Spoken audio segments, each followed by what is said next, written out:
Have you ever noticed that the pacing, tone, and story development of Pokemon changes after Ash is hit by lightning in the early episodes? How Ash and his world are relatively normal until after that incident? I have a theory. The accident with the bike put Ash into a coma. Days later he was found and hurried to the hospital and treated with heavy medications. This is why Team Rocket became less menacing. The medication took effect and stabilized his coma dreams, so that, instead of being terrifying, they became idyllic. They allowed him to live out his Pokemon Master fantasies.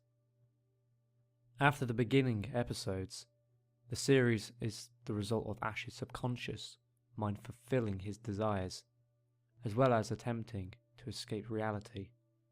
Should Ash realize that he's in a coma, he would wake up and suffer brain damage, so he must take down all his mental barriers one by one. If he can do that, he can come to grips with who he is and escape his coma. Further evidence comes from the realization that even though his journeys take him vast distances, he never usually travels by bike due to having developed a phobia of them. The coma and fantasy explains why he never changes much physically. It explains the worldwide socialism, as he thought up a safe system of government that would run smoothly and keep the world going, allowing his adventures to work like they do. It also explains how a child can go off on his own into the world full of dangers and untamed animals. In addition, it explains why every town has the same police officer and every Pokemon Center has the same nurse. Joy and Jenny he knew from his hometown, and they act as a safety net or anchor, allowing him to feel safe no matter where he goes. They represent stability.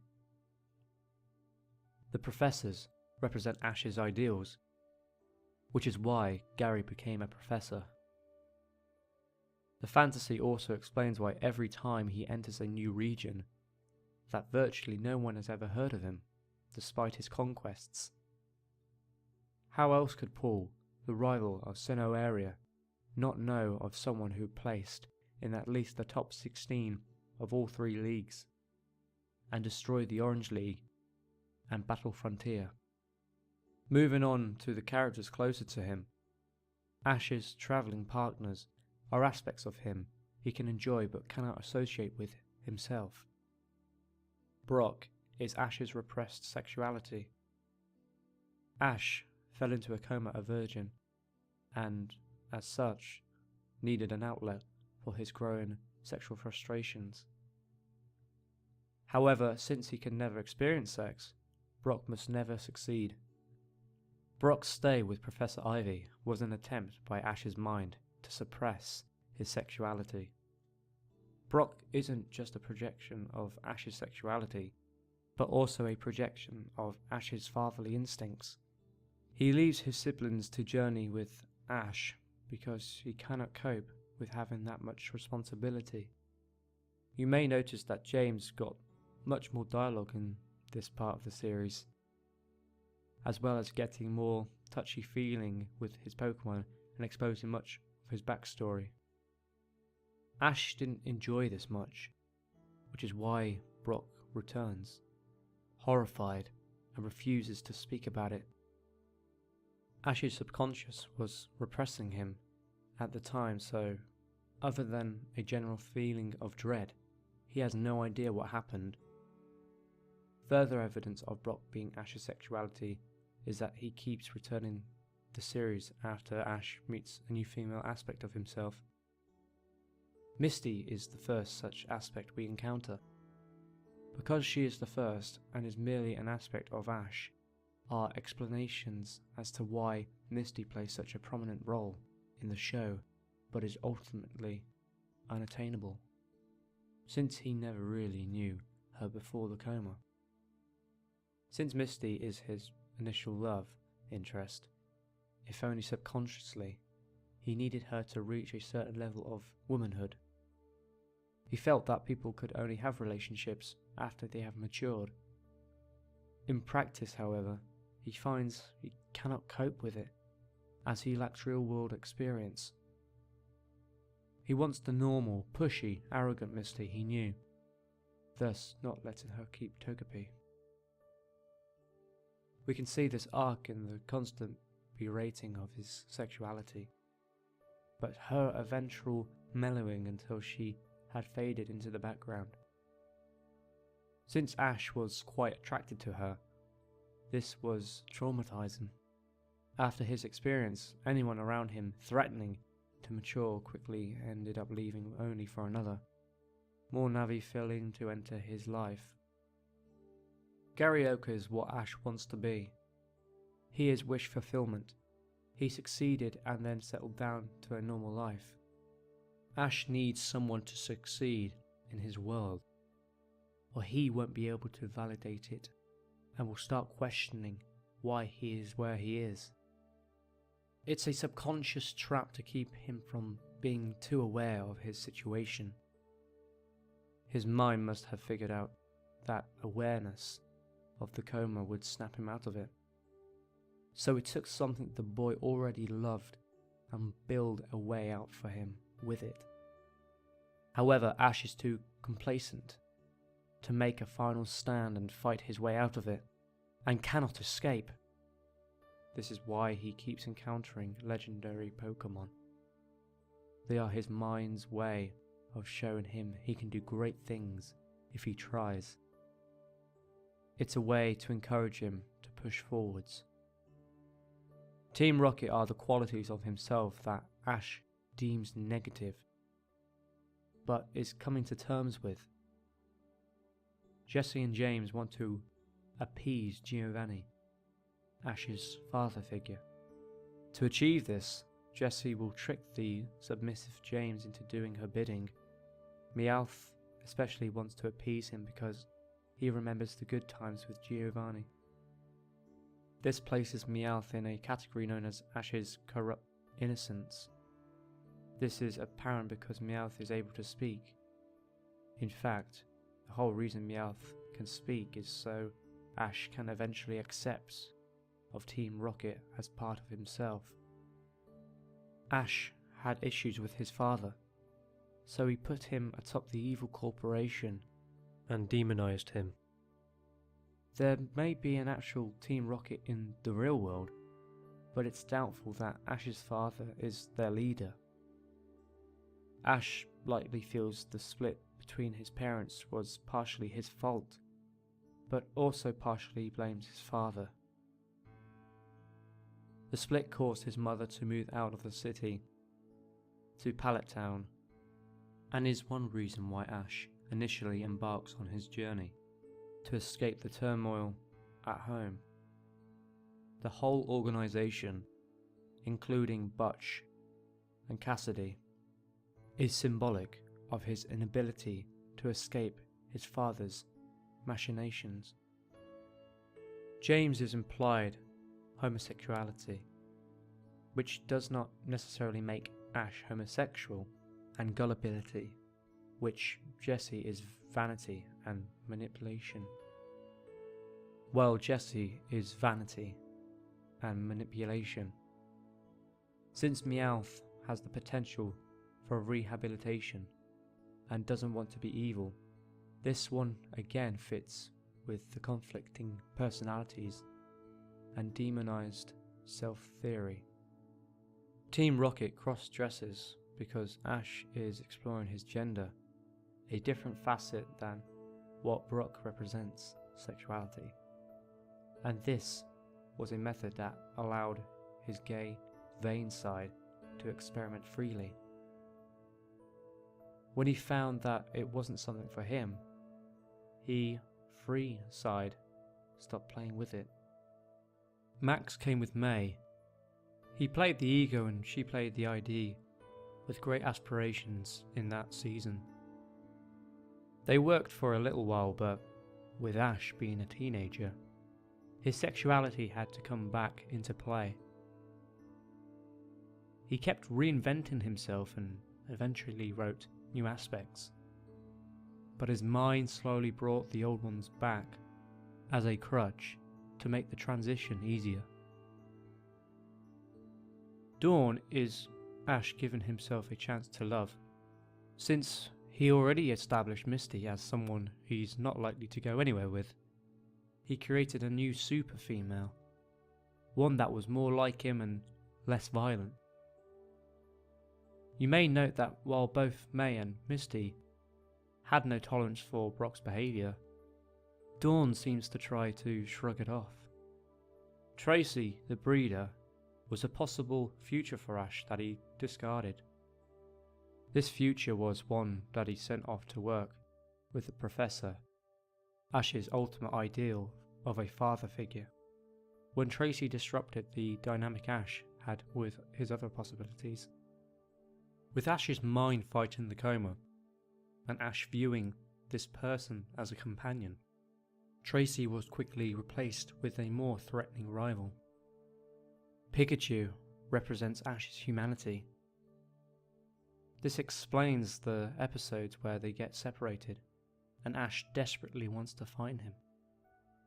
Even to the point of working with Team Rocket, aspects of himself he would never normally associate with, but for some reason cannot. Team Rocket wants to steal Pikachu and hand him over to Giovanni. Jesse and James will always oppose Ash because he is terrified of the thought of his humanity lying in the hands of his father. However, this is the same reason he will work with those aspects of himself in order to save his humanity. Ash couldn't evolve Pikachu because that would mean challenging his concept of who he was, which was something he wasn't comfortable with while still working through his original issues. The narrator is Ash's higher mind, recapping and explaining the progress he's made and the tribulations he will face, allowing insight into how to best awaken him. Team Rocket's methods gradually became more and more ludicrous because Ash is only a child dreaming these things up. That is why Team Rocket's disguises are always believed. He knows it's them, at least on a subconscious level, but chooses to ignore it so he can better himself. In a sense, the Ash who wants to escape is sabotaging the Ash who wants to stay lost in his mind so that there can be more conflict and, hopefully, an eventual escape. The escape is a consequence of coming to terms with who he is, as mentioned previously. Team Rocket are a method to Ash to deal with grounds he's comfortable with tackling on his own. You may recall that early in the show that there were animals and references to animals. For example, the fish in the aquarium of the Cerulean City gym, or that the Pokédex lists Pikachu as rat-like. These animals don't matter to Ash's psyche, so they don't come into play much. If Ash loved puppies, everything would be about different breeds of dogs and a dog fighting circuit. But as the series goes on, you see fewer realistic animals and more Pokemon. This could be a sign of Ash's mind deteriorating. As he's in the coma, he's losing concept of some animals and machinery and replacing them with Pokemon. It could explain things like electric Pokemon working as power generators. These are signs that his memory of the old world is slipping more and more as time goes by. The Pokemon realm will be idolized continuously the longer he has no stimulus from the real world. Ash may or may not be mentally deteriorating, but he is becoming more accustomed to his fake world's rules. The wild Pokemon are his rationalizations for the functioning of his created fantasy. It's the "a wizard did it" syndrome. If he didn't know how it works, his mind says Pokemon. The Pokemon in Ash's team, however, served the purpose of displaying his issues and aspects of himself. For example, Charmander represents his sex drive, not his sexuality, like Brock. At first it's cute, easy thing to control, but eventually becomes a raging inferno of disobedience, since Ash has no real understanding of his sexuality, thus has no way to vent or keep it in check. Bulbasaur was his unwillingness to change, reflected in when it declines to evolve and almost decided to stay behind unless he battled it. Squirtle was his willingness to follow the lead of others, as evidenced by the gang it ran with. Even though he ran the gang, they were viewed as one group, and Ash's subconscious gave him the strongest one. Butterfree was his crushing loneliness, which he dealt with when he released it to join the flock. His bird types are his recklessness, always willing to sacrifice something at a moment's notice for the win. When Ash is trading Pokemon, it's an attempt to push his own problems away on someone else. However, he realizes this and usually trades back very quickly. Not only are Ash's Pokemon a manifestation of different parts of himself, the Pokemon of other trainers are as well. Koffing and Ekans were symbolic of Team Rocket's willingness to change, hence their evolutions. Once his mind was able to overcome that roadblock and allow them to change once, it gave him the chance to truly change. An interesting note is that Pupitar is a rationalization, a Pokemon a rival called before they met. Even Ash would become suspicious if everyone he met had no carryover Pokemon from previous places he had been to. Other trainers are more direct forms of his issues, ones he must either come to terms with or outright suppress. Gym leaders are more primary aspects of his personality, with each Pokemon being stronger than the last to display a level of skill he can only be capable of if he gave into it. In effect, he is doing battle with a part of him that he would rather not have in control. Originally, Ash had the battles, which evolved into team battles and contests. The explanation for this is that his issues became more and more complicated, and the means of dealing with them needed to become more complex. The fact that he uses issues he has already dominated to win is a sign he's grown stronger. Ash releases his Pokemon because his mind is forcing him to get go of them. The second he raises an overpowered team, a tournament comes up, and after fighting his way through it, he has to go to a new land for new challenges. However, with an overpowered team, there won't be any challenges or any way to motivate him further. The Ash that wants to stay in the Coma and keeps journeying hands his solved issues over to Professor Oak so he can continue and overcome the unresolved ones. This is essentially his mind forcing him to deal with his issues. Ash's rivals and the Elite Four are ultimately the strongest part of this cycle. Having Pokemon that are essentially godlike, they represent both what can be attained and what is unattainable. Ash's rivals are all possible futures he envisions for himself. Note, they are all older than him. This originated with Gary Oak, someone Ash knew from real life and built up into a sort of god within his mind. However, Gary progressed and changed to suit Ash's vision of himself and his ultimate desire, eventually settling down into a professor role after beating the Elite Four. With Gary Oak in retirement, His mind needed a new rival for him. Thus the birth of Richie, the good aspect of his rivalry, and Paul.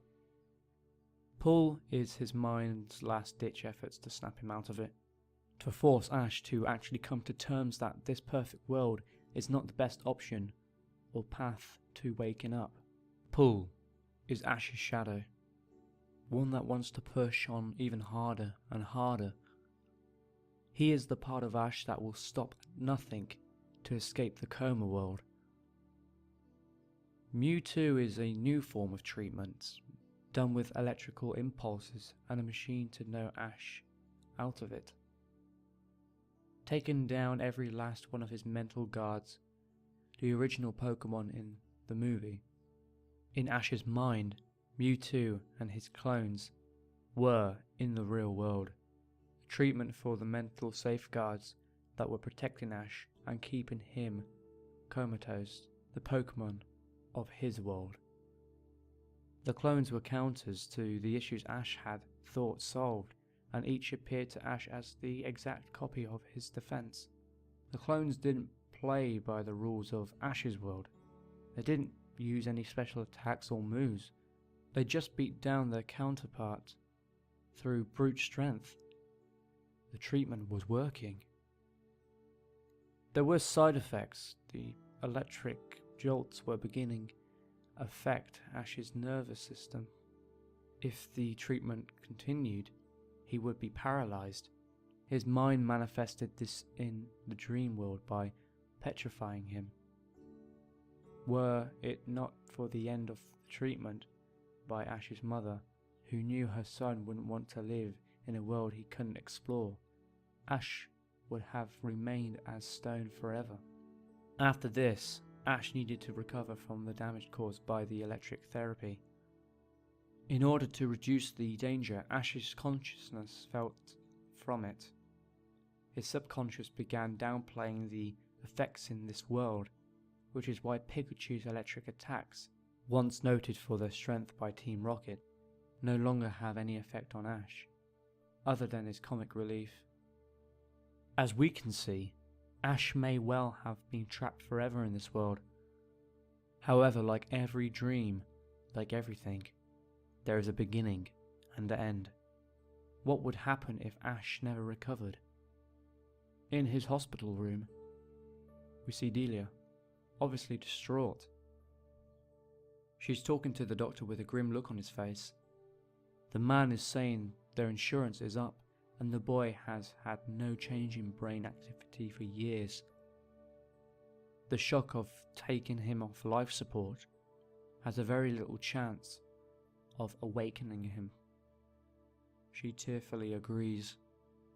Back in Ash's world, he has finally defeated the Elite Four and, one by one, the people around him disappear. Eventually, everything is black. Pikachu comes dashing towards him, glowing brighter and brighter in the darkness. Eventually, he reaches Ash, and the two embrace one last time. In the hospital room, his life signs fading, Ash mutters his final words. I want to be the very best. He will die never having known his dream, except as naught but a dream. When he came back to reality, he knew it all for the lie it was, knew it as his imagination, knowing that all his efforts, ambitions and friends were nothing. He will let go. As he utters his final words, he barely opened his eyes and see the silhouette of his mother, her face hidden by her hands wiping away tears.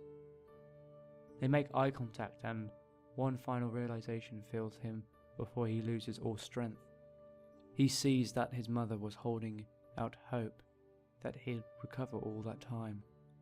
He sees her and finds that her hope had been broken as she'd come to the realization that she'd outlived her only child. He dies knowing that he is loved, but that it means the one person closest and most real to him is utterly crushed. Still, there are other possibilities. The fountain of time flows in mysterious ways. One could not go back against the current, such as Gatsby. However, one could never see what is waiting for him downstream. Ash finally defeats Lance, only to be confronted by not Gary Oak, but a mute mirror image of himself. The voice of the narrator speaks to him, telling him that now he can finally escape the prison of his own mind. One by one, his friends appear and melt away into more copies of himself, cheering him on. After a long, tough battle against himself with the assistance of all his Pokemon he had ever befriended, he jolts awake. In his hospital room, he sees his parents asleep. He finds himself unable to speak. Ash pushes forward towards his recovery. He goes through physical therapy, training harder and harder with rehabilitative Pokemon until he can walk on his own again. This time, an older and wiser Ash sets out on a journey. Just like last time, he's late getting to Professor Oak's laboratory. When there's only one Pokemon left, he suddenly recalls all his memories of his life and realizes all his friends are gone forever. As he sets out with his new companion, he finds the world is darker than he imagined, more real. Pokemon and people die. He, too, has aged. He vows to become the Pokemon Master he dreamed he was. He vows to himself. He vows to them. I will be the very best.